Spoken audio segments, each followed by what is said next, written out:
Welcome back to your journey from fear to fluency. This is episode 7 of our 30-day English Confidence Challenge. Yesterday, Ravi survived surprise. Today, he will face interruption, and interruption destroys control. Day 7, no script, no safety, no mental rehearsal. Today, English will move faster than he is thinking. The teacher started a discussion. Students were raising hands, speaking confidently, sharing opinions. Ravi decided, today I will not hide. He raised his hand. He started speaking. I think the main reason is suddenly another student interrupted. No, I don't think that's correct.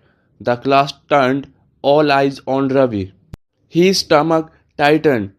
His mind screamed, stop, sit down, you are wrong, you are embarrassing yourself. For a second, fear tried to take control again.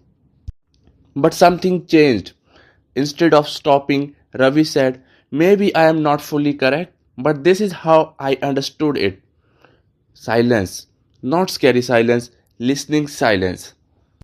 The teacher nodded, that's a good point. Continue, continue.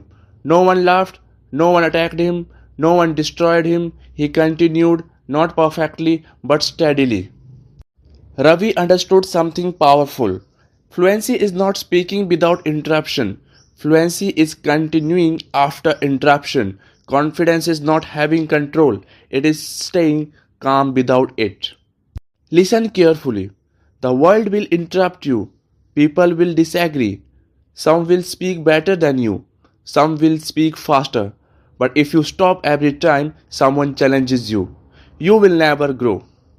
Day 7 challenge. Share one opinion in a group. If someone disagrees, do not stop. Say, that's interesting, but this is my view. Stay in the discussion even if your voice shakes, especially if it shakes. Day 7 is complete. Ravi is still not fluent, but now he does not collapse under pressure. Tomorrow he will speak in front of more than 5 people. Public pressure. Are you ready for day 8 or will disagreement silence you again? Tell me in the comment box.